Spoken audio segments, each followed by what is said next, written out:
si Juan at Pedro. Sabi ni Juan, "Pare, tulungan mo naman ako, natuklaw ng ahas ang aray ko."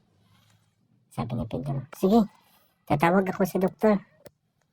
Nung tumawag na si Pedro sa doktor, sabi niya sa doktor, "Dok, ang kumpare ko natuklaw ng ahas.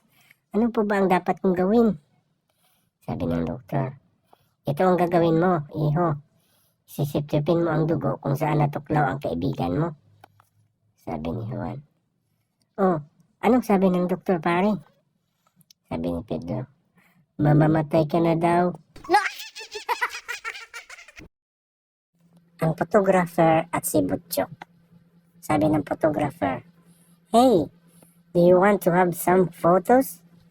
Sabi ni Butchok, "Oh yeah, I love photos, Bevinkas, and Falitaus, and Sumans, and Safins. I really love kakanans." Sabi ng photographer, "Oh really? Ang sarap mong safakins. Gusto mo bang putubugbog o lilibing ka?"